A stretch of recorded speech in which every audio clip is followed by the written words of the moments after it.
Hi folks, welcome back to the Hoard. So, my batteries aren't fully charged. What is it, about 12:30, 23.3 degrees, 77% humidity. I don't know if you guys could see the one with the SAE, American stuff on it here. So, welcome to the 18th, Saturday, 74.3. It's one of those damp, humid days. You know, not much sunshine, so we're not fully charged. I've already cleaned the lens on this thing, so hopefully it doesn't steam up too much. It is really steamy out. I have many projects at the Hoard, and when you're behind, it's always wise to start another one. And let me tell you what I'm thinking before you say, oh man, what the hell is this clown up to? I'm going to see my son over the next few weeks, I think. My wife normally schedules this stuff. And there's a couple of bikes I want to get out to his house.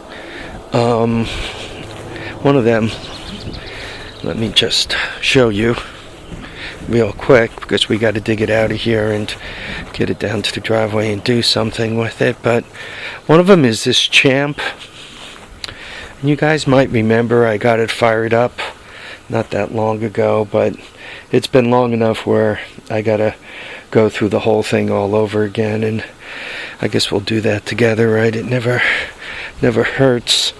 I realize by the questions I'm asked and so forth that even if I have a video up, most people don't go all the way back to the beginning. So I guess a lot of folks discover my channel and then kind of go forward with it. They don't necessarily go back into the archive, so to speak.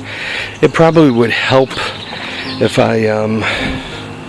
if I put in more, what is those called? Chosen lists, or however you call it when you group a bunch of videos together. Troubleshooting, you know, just group them together. Anyway, you guys might remember when I got this thing, I think probably a couple of years ago in May. It was a birthday present to myself. I think I've had it for 2 years. It's a Baja Dirt Bug. And I'd really like to get a Baja Warrior. That's the much bigger version of this rig. I think this is like, it's a 4-stroke engine. I think it's like 1.9 horsepower. Not much there. I got it. I bought it at Tractor Supply. It was a new return. Whoever bought it kind of like got it home, put gas in it, and then brought it right back. It wasn't crashed or anything. It's just that I think they put gas in it that had water. So anyway, I fixed it, you know, drained the carb, got it running, and rode it around for a while. And then it sat, and it sat outside. It didn't get wet, but it got you know, dirty for sure from sitting. This is how few miles it has on it, right? Still has the nubbies on the tires there, right? So anyway, this is one of the things I'm thinking of bringing to my son's house, and I dragged it out for a couple of reasons. First of all, to look at it and see exactly what it is again. Secondly, obviously to get it running, and lastly, to make a decision if it wouldn't be more fun with the 6.5 horsepower motor on it, and will the 6.5 horsepower motor go on it. As near as I could tell, probably without the gas tank it'll go on it, but as I'm looking at this frame and the wheels and the bearings and all, I'm thinking it might go on there, but it probably wouldn't last very long before the thing was just destroyed. And then my other thoughts are, with this small little engine on it, it wouldn't. He kind of lives on the top of a hill, and it would carry him way to the bottom of the hill, no issues. But then he would be screwed, right? He'd end up burning up the clutch on the way up. By the way, one of the other problems this thing had is you would start it up and give it very little gas, and it would kind of stall. The clutch would drag and stall. So I took the clutch off, and we'll talk about why the clutch is in many pieces in a minute. And it turns out that it's rusty. It basically got rusty on the inside, and you go, so what?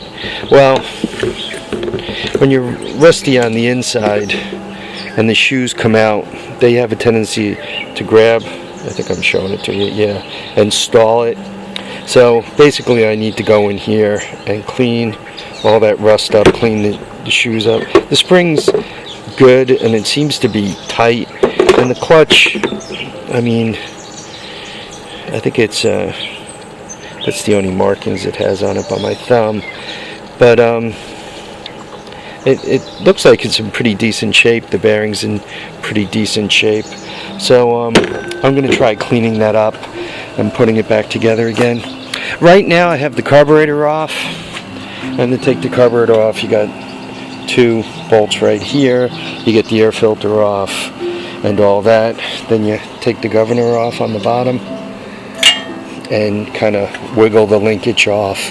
Then the carburetor slides right out. What I wanted to show you is carburetors all do jets differently.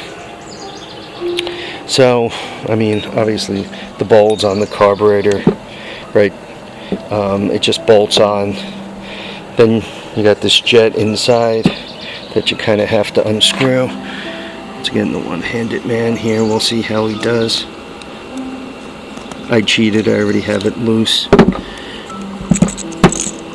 So that's what falls out of it. So I'm looking at this thing, and I think you can see it, right? All the holes are clear, right? Top, bottom, in, out. Then I'm looking at this one, and I don't know if you guys could see it, but if you look in that hole, it's kind of got gelatin in it.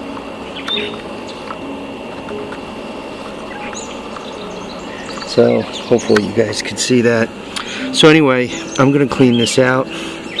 Normally what I use to clean out carburetors, I get a copper wire with strands on it, like copper wire, right? And I'll get one of these little strands, and I'll just kind of poke that through the hole. Normally, if the stuff isn't dried on, if it isn't rock solid, it goes right through. Copper also doesn't seem to screw up the jets. Copper is softer than the brass that they're made out of. So just to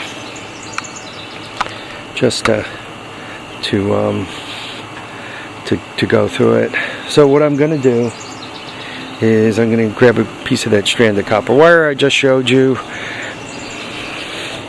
I'm going to run it through the jet. I'm going to put this clutch back together again. By the way, let me tell you, Harvey's a bit of a moron. What I did was, I took this off the clutch. Right? Not all that hard to do, as I was trying to figure out what was going on in here. And I was going to pull the clutch off and replace it, but it doesn't want to come off. So before I destroy it, I stopped. But I went to start it up again, and I had this off. So the shoes all flew out. One of them caught me in the chin, and the other 5 landed relatively close. The one that caught me in the chin, instead of sitting right around here, it flew all the way over here. And it took me a while to find it. So, you know, centrifugal energy, when you don't retain it, you know, crap has a tendency to fly all over the place. So try not to be stupid like I just was. Okay, that's it. There'll be a part 2 of this thing once I get this thing cleaned up and running. So I don't know, what should I name this? Baja Dirt Bug or Harvey is an idiot? Your choice. Anyway, folks, thanks for watching and commenting and subscribing. Keep your feet down, keep your head up. Remember to get out there and enjoy all your days. Bye now.